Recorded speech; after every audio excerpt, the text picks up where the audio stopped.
Êtes-vous arrivé au point où vous sentez que votre vie est au point mort? Avez-vous tellement besoin de Dieu, au moins pour pousser une puissante vague d'eau de nulle part pour faire avancer votre vie? Votre situation est-elle devenue si tendue que vous ne pouvez vous empêcher de demander « Seigneur, pourquoi m'as-tu abandonné ?» Lorsque Dieu se tait, il est facile de se sentir perdu et abandonné. Vous vous demandez peut-être où sont passés les conseils ou pourquoi les réponses semblent hors de portée. Ne désespérez pas, Dieu est toujours avec vous, car il a promis de ne pas vous abandonner. Mais quelle devrait être votre réponse à ce silence? Et pourquoi Dieu se tairait-il? Continuez à regarder pendant que nous cherchons à clarifier ses pensées. Avant de continuer, veuillez aimer cette vidéo et vous abonner à cette chaîne si vous ne l'avez pas déjà fait. La vérité est qu'il y aura des moments dans la vie où Dieu sera silencieux. La question que les gens se posent généralement est « Que puis-je faire dans une telle situation? Dois-je céder à la foi? Ai-je offensé Dieu ?» Tout un tas de pensées rhétoriques traversent notre esprit. Oui, se sentir abandonné à son sort peut être frustrant. À ce moment-là, Satan est toujours proche, vous faisant des suggestions qui sont généralement contraires à la parole de Dieu. Mais la bonne nouvelle est que Dieu est avec vous. Tout au long des Écritures, nous voyons des héros de la foi qui, à un moment donné, ont senti que Dieu les avait abandonnés. Ils ont prié et jeûné, mais ils n'ont pas entendu la voix de Dieu. Mais finalement, lorsque Dieu s'est manifesté, il leur est apparu clairement qu'il avait été avec eux depuis le début. Cela devrait également vous encourager. Mais êtes-vous à ce stade où Dieu est silencieux? Ne vous découragez pas. Au lieu de cela, faites ces choses. Numéro 1, soumettez-vous à Dieu. L'Écriture dit que la prière des injustes est une abomination pour Dieu, tout comme la demande d'un enfant désobéissant est un gaspillage pour l'oreille des parents. En tant que parents, avez-vous déjà intentionnellement ignoré vos enfants parce qu'ils étaient désobéissants? Même si leur demande était sincère, vous êtes resté silencieux à leur sujet parce que vous leur aviez donné une tâche qu'ils n'avaient pas accomplie. Vous n'avez pas mis fin au silence jusqu'à ce qu'ils reprennent conscience et décident d'obéir. Vous souvenez-vous de l'histoire de Jonas lorsqu'il a désobéi à Dieu en fuyant à Tarsis au lieu d'aller à Ninive?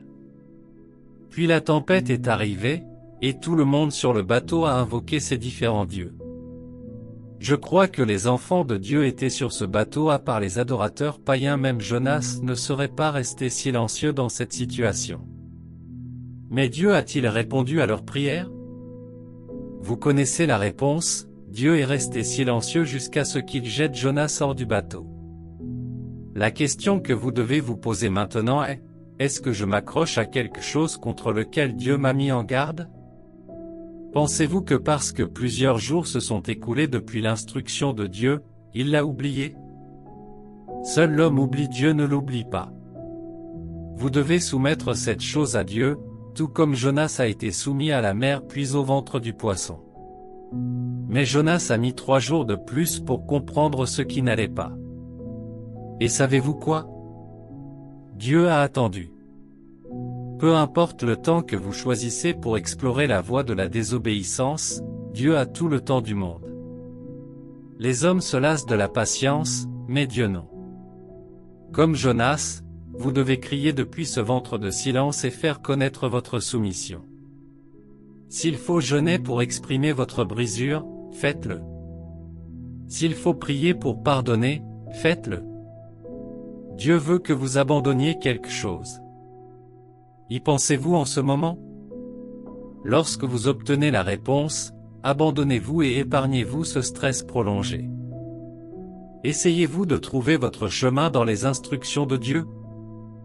Vous savez que Dieu veut que vous suiviez un certain chemin, mais vous priez pour qu'il change ce chemin. Laissez-moi vous poser cette question, entre la volonté de l'homme et la volonté de Dieu, laquelle devrait être supérieure? Tout le monde sait que la volonté de Dieu est supérieure. En même temps, les défis de la vie ont une façon de supprimer la sagesse d'un homme, l'amenant à penser contrairement à la volonté de Dieu. Par exemple, Dieu veut que vous entrepreniez un projet, et vous réalisez que le projet comporte trop de défis, vous vous sentez incapable de les relever. Alors vous commencez à prier pour que Dieu vous aide à vous débarrasser du projet. Vous rendez-vous compte que Jésus a prié de la même manière sur le mont Gethsémani? C'était la prière la plus longue de Jésus. Et devinez quoi? Elle n'a pas été exaucée. Dieu est resté silencieux. Quand Jésus s'est rendu compte qu'il avait prié pendant si longtemps sans obtenir de réponse, même après y avoir mis beaucoup d'énergie, au point que sa sueur dégoulinait comme du sang, il a changé sa prière: « Seigneur, que ta volonté soit faite. » Immédiatement, il a reçu la réponse qu'il désirait. Vous ne pouvez pas prier Dieu en dehors de sa volonté. Vous ne pouvez pas faire du chantage émotionnel à Dieu pour qu'il aille à l'encontre de sa volonté. C'est vous qui devez vous soumettre, pas lui. Par conséquent, le silence de Dieu à votre égard est un message que vous devez décoder. Et si le message implique de renoncer à quelque chose, n'hésitez pas à vous rendre. Vous vous souvenez encore du cri populaire de Jésus sur la croix lorsque la douleur est devenue insupportable: « Mon Dieu, pourquoi m'as-tu abandonné ?» Savez-vous que Dieu est resté silencieux même avec le cri émotionnel de Jésus jusqu'à ce que Jésus donne sa vie? Au moment où il a donné sa vie à la mort, Dieu a pris le relais et a commencé une action inimaginable. Dieu a réagi parce que Jésus a accompli sa part du plan divin en donnant sa vie pour sauver l'humanité. Si Jésus avait continué à lutter avec sa vie, il aurait prolongé sa souffrance. Combien de temps prolongerez-vous votre souffrance parce que vous ne pouvez pas lâcher prise? La soumission immédiate à Dieu est une façon de pousser Dieu à agir. Dieu veut vous dire la prochaine étape, il désire diriger votre chemin et vous aider. Mais vous devez vous soumettre à sa volonté. Numéro 2, augmentez l'intensité de votre prière. Vous souvenez-vous de l'histoire de l'aveugle Bartimée dans le livre de Marc 10, 47-52. Lorsqu'il a appelé Jésus la première fois, Jésus n'a pas répondu.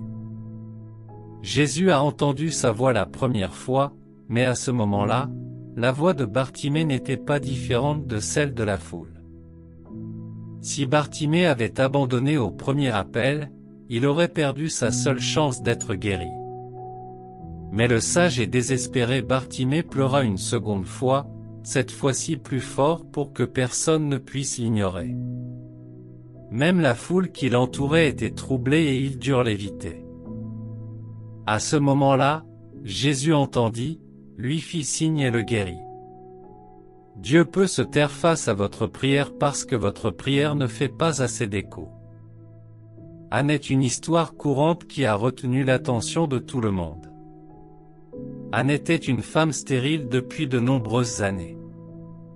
Elle a dû faire face à différentes catégories de honte et de moquerie de la part de Pénina, l'autre épouse.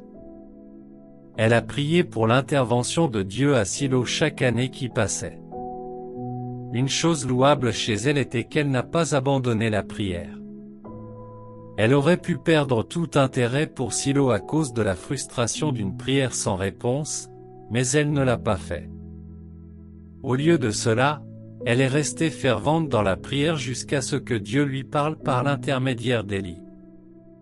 L'Écriture dit qu'elle était profondément affligée, elle a prié Dieu et a pleuré amèrement. Le point sur lequel l'accent a été mis était ses pleurs amers. Le silence n'est pas censé être pris à la légère, surtout face à un défi menaçant. Ne laissez pas le diable vous murmurer, cède au destin, il doit y avoir une raison pour laquelle cette situation se déroule ainsi. Vous ne pouvez pas vous contenter de croiser les bras et de regarder les circonstances saper votre paix et votre joie quotidienne. Trouvez la raison, vous devez la chercher pour la trouver. Lorsque nous parlons de chercher, cela signifie ne pas être limité dans l'obtention de ce dont vous avez besoin. Il y a une profondeur de Dieu qui vous manque, vous ne l'obtiendrez pas tant que vous ne la chercherez pas. Ce jour fatidique, Anne a concentré son esprit, sa concentration et sa foi sur Dieu, puis elle a finalement vu Dieu, et sa prière a été exaucée. Pendant plus de 400 ans, les enfants d'Israël ont souffert sous la profonde douleur de l'esclavage. Au fil des jours, leur souffrance a augmenté. Pour eux, prier pendant plus de 200 ans sans que Dieu ne réponde à leur cas dépasse le silence de Dieu. On peut dire sans se tromper que Dieu a disparu. Pourtant, ils n'ont pas cessé de prier. Alors que l'agonie de leur douleur augmentait, la profondeur de leur prière augmentait. Pourtant, les enfants d'Israël n'ont pas renoncé à appeler Dieu jusqu'à ce qu'il leur réponde. Les Écritures disent qu'ils gémissaient et pleuraient. Vous pouvez vous rendre compte du ton de désespoir et de la profondeur exprimée par le mot « gémissement ». Parfois, Dieu veut que nous venions le chercher de tout notre cœur. Ne laissez pas ce défi vous empêcher de contempler le visage de Dieu dans la prière. Je sais que vous avez prié l'année dernière pour avoir un enfant, mais vous n'avez pas conçu. Ou peut-être que c'est pour une promotion, et vous êtes toujours au même niveau. N'abandonnez pas, continuez à prier. Comme Anne, invoquez-le à nouveau avec votre cœur jusqu'à ce qu'il vous parle et vous montre quoi faire. Il a dit à propos des Israélites, « J'ai entendu leurs cris ». C'est votre saison pour que Dieu entende votre cri, alors continuez. Numéro 3, changez votre approche. Il n'est pas sage de répéter un processus similaire et d'espérer des résultats différents. Vous devez comprendre que l'approche est importante lorsque vous communiquez avec Dieu. Notre Dieu est multidimensionnel. Si vous l'enfermez dans une seule direction, vous risquez de passer à côté de son attention. Ne définissez pas un seul chemin pour chercher Dieu. Ne fondez pas une assurance totale sur la prière de minuit parce qu'elle a fonctionné pour vous. Un temps viendra où Dieu désirera une approche différente. Lorsque Dieu a voulu séparer la mer Rouge, Moïse a reçu l'ordre de tendre la verge vers la mer. La question est, Josué a-t-il suivi le même modèle pour séparer le Jourdain? La réponse est non. Même si Josué était un disciple direct de Moïse, il n'a pas suivi le modèle de Moïse. Au lieu de cela, il a suivi le modèle de Dieu. La plupart du temps, les chemins de foi des croyants ne fonctionnent pas parce qu'ils ont modelé leur chemin sur les voies de l'homme. En même temps, la voie de l'homme n'est pas la voie de Dieu. Tout comme le ciel est loin de la terre, la voie de Dieu est loin de l'homme. L'inexactitude dans l'adoration de Dieu peut conduire au silence. Vous souvenez-vous encore de la parole de Dieu dans Jean 4h23? Mais l'heure vient, et elle est déjà venue, où les vrais adorateurs adoreront le Père en esprit et en vérité, car ce sont là les adorateurs que le Père recherche. Jésus a soulevé cette révélation comme un point de correction à la femme samaritaine, qui croyait qu'il fallait adorer Dieu selon un modèle établi par les ancêtres. Parfois, la raison pour laquelle Dieu reste silencieux indique que votre modèle est en train d'échouer. Avez-vous un modèle fixe dans lequel vous voulez que les gens se rapportent toujours à vous? Ce n'est certainement pas le cas, les modèles changent pour de nombreuses raisons. Cela peut être dû à l'humeur, à l'emploi du temps ou à la santé. Quel que soit le facteur, vous vous attendez à ce que les gens s'y adaptent. Il y a des jours où Dieu veut que vous l'adoriez seulement, et il y a des jours où Dieu veut que vous priez. Vous est-il déjà arrivé de vous réveiller en essayant de prier et de vous retrouver soudainement à chanter des louanges? Mais parfois, nous arrêtons le culte parce que cela n'est pas pris en compte dans notre emploi du temps. Si vous faites cela, vous avez commis la plus grosse erreur de tous les temps. Dieu peut rester silencieux tout au long de cette journée. Vous devez être sensible dans l'esprit quand il s'agit d'adorer Dieu. Vous n'adorez pas Dieu selon vos conditions, vous adorez Dieu selon ses conditions. Si vous ne respectez pas les conditions de Dieu, il restera silencieux. Vous devez toujours construire une relation avec Dieu pour connaître sa volonté. Le silence est un signe que votre relation avec Dieu est défectueuse. En tant qu'être humain, nous n'avons pas les mêmes relations avec les gens. Vous vous entendez davantage avec les personnes qui sont plus proches de vous. Abraham a construit une relation solide avec Dieu, à tel point que Dieu a considéré comme un sentiment de culpabilité le fait de faire quelque chose sans l'en informer. Vous devez commencer à augmenter la valeur de votre relation avec Dieu. Les personnes qui ont une relation forte avec Dieu sont celles qui ont une ligne traçable de révérence et d'obéissance à Dieu. Faites-vous partie des croyants qui croient que Dieu n'existe que là où c'est dramatique? Élie s'attendait à l'apparition de Dieu dans le livre de 1 Roi. Le feu, le vent et le tremblement de terre sont arrivés, et Dieu n'était pas en eux. Dieu s'est plutôt manifesté dans une petite voix douce. La raison pour laquelle vous n'obtenez pas Dieu est que vous l'attendez par de mauvais moyens.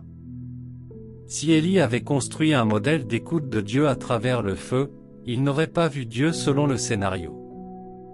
Les croyants construisent une culture autour d'un modèle. Parce que Dieu leur parle régulièrement à travers des rêves, ils construisent une réalité sur cela. Mais Dieu est au-delà d'un seul modèle.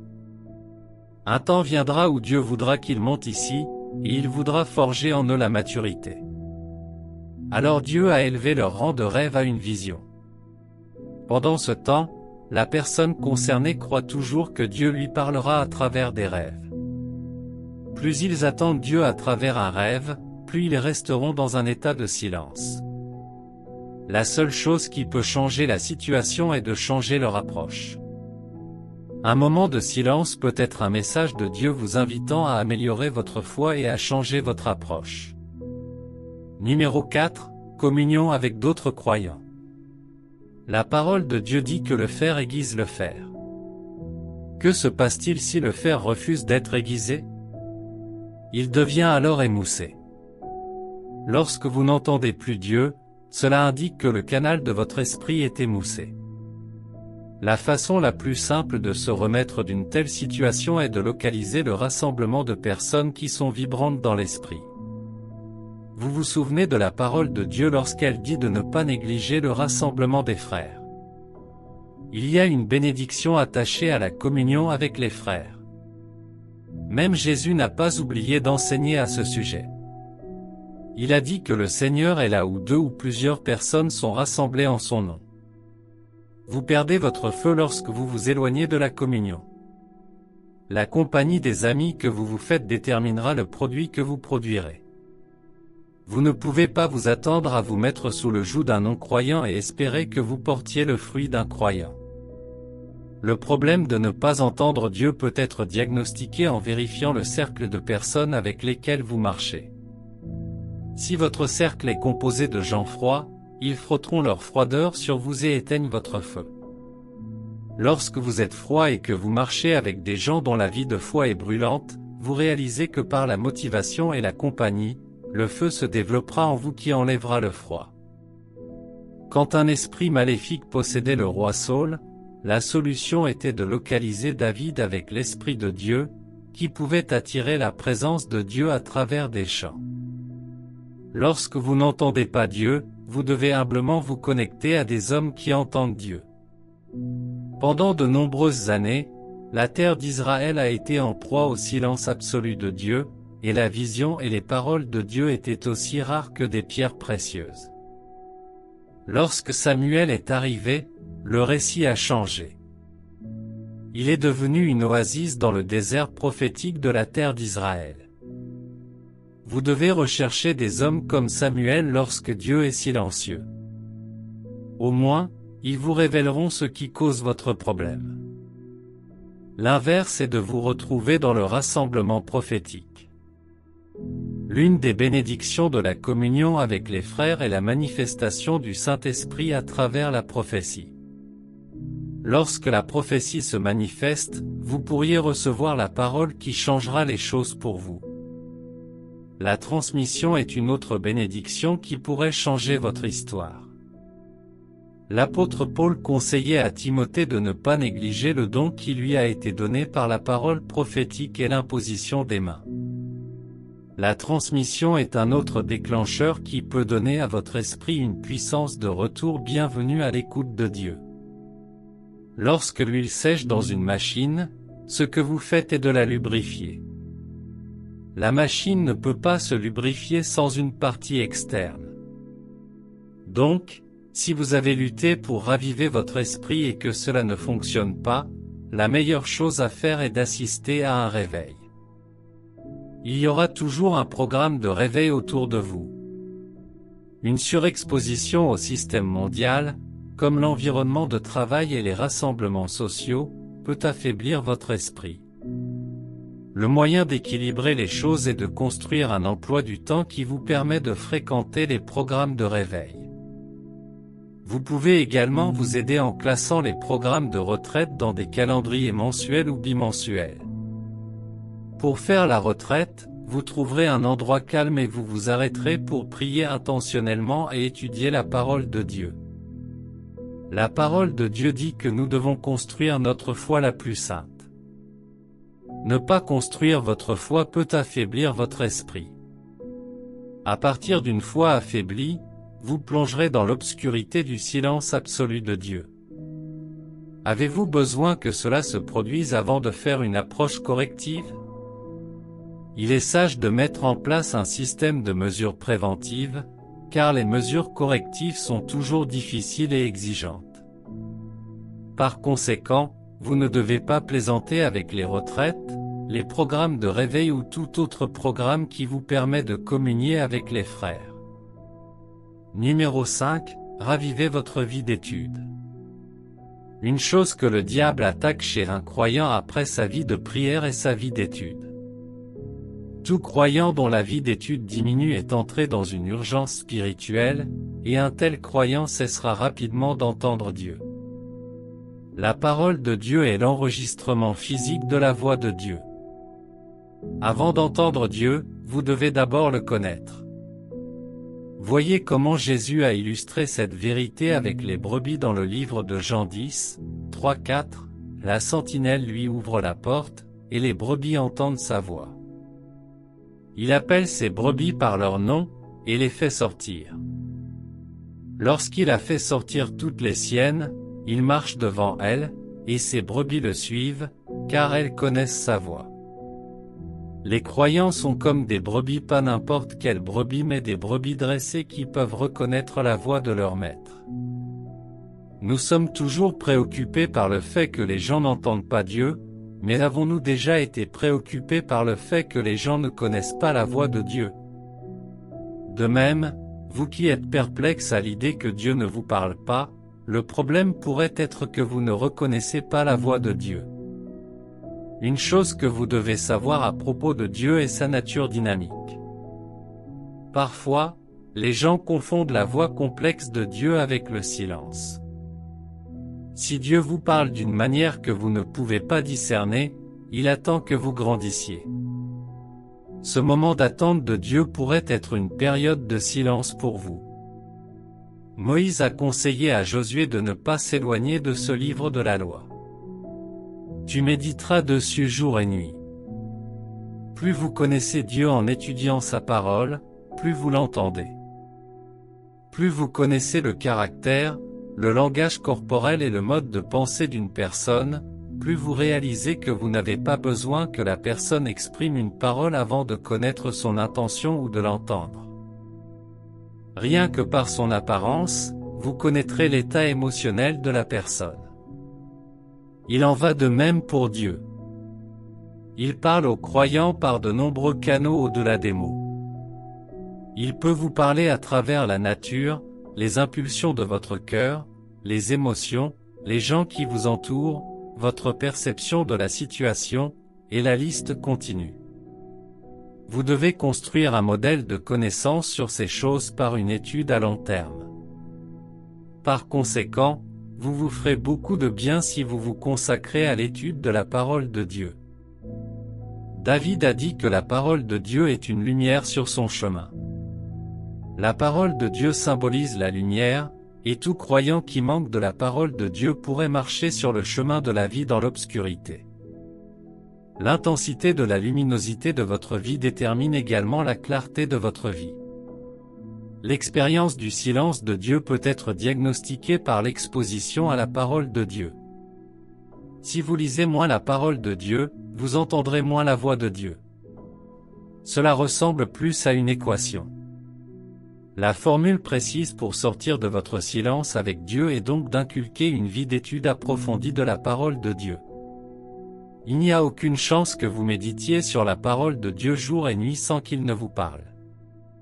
Si vous n'entendez pas Dieu, cela indique que vous ne lisez pas suffisamment votre Bible et que vous ne donnez pas la priorité à la parole de Dieu. Là où vous ne pouvez pas semer, quelle magie ferez-vous pour récolter? Bien-aimés, vous savez maintenant quoi faire lorsque Dieu se tait. Continuez à regarder pendant que nous examinons pourquoi Dieu reste silencieux à un moment donné de votre vie. Cela vous aidera à garder votre calme et à avoir confiance qu'il a vos intérêts à cœur. Numéro 1. Pour tester votre maturité. Dieu peut rester silencieux sur certains problèmes de votre vie pour tester votre maturité. Vous souvenez-vous de l'histoire de Job? Dieu est resté silencieux pendant qu'il était mis au défi parce qu'il voulait tester la maturité de sa foi. Il arrive souvent qu'un parent décide d'ignorer les cris de ses enfants. Vous faites cela pour tester leur initiative de résoudre les problèmes par eux-mêmes. Faites-vous face à de graves défis et pensez-vous que Dieu aurait dû vous en parler? Dieu pourrait utiliser cette opportunité pour tester votre niveau de foi et, plus important encore, votre patience. L'un des attributs que Dieu veut développer chez ses enfants est la patience. La véritable patience ne se construit pas seulement sous la pression, mais se prouve sous la pression. Ne pensez jamais que Dieu ne voit pas ou ne sait pas ce à quoi vous êtes actuellement confronté.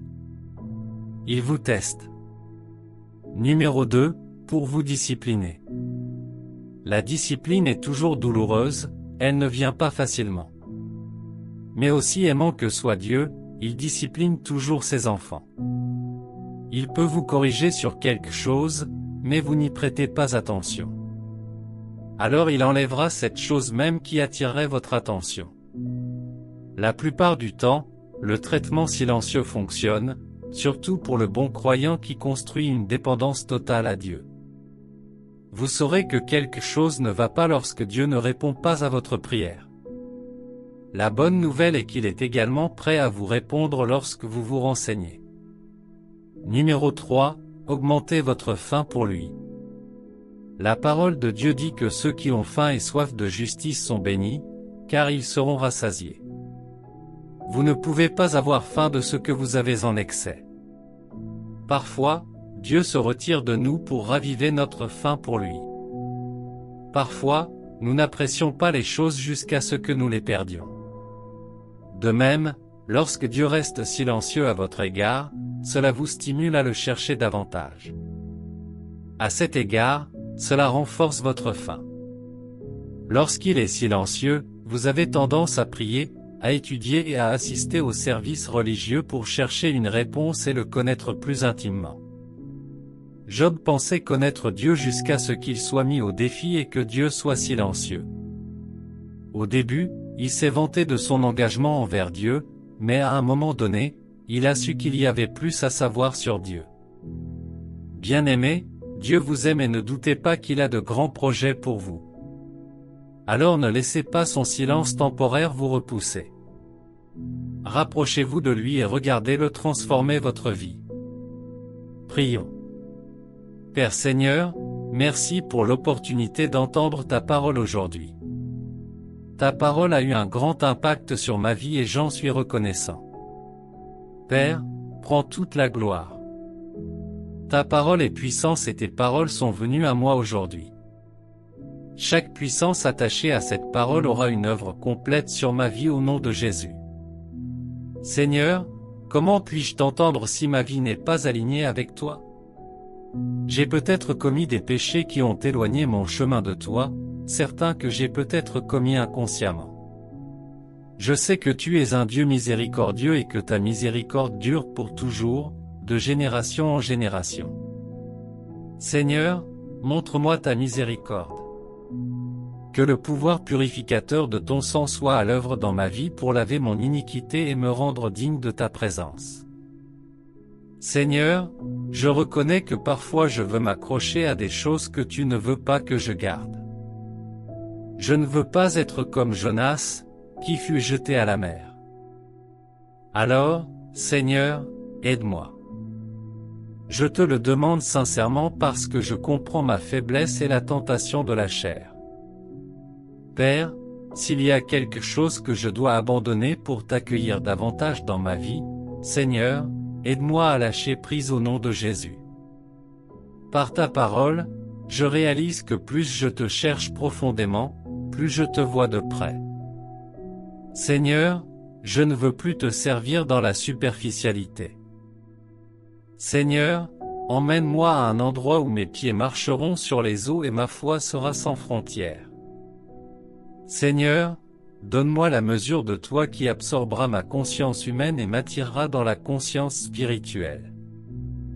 Je veux plus de toi que je n'en ai jamais eu auparavant. S'il te plaît, fais-les pour moi, et je te serai éternellement reconnaissant.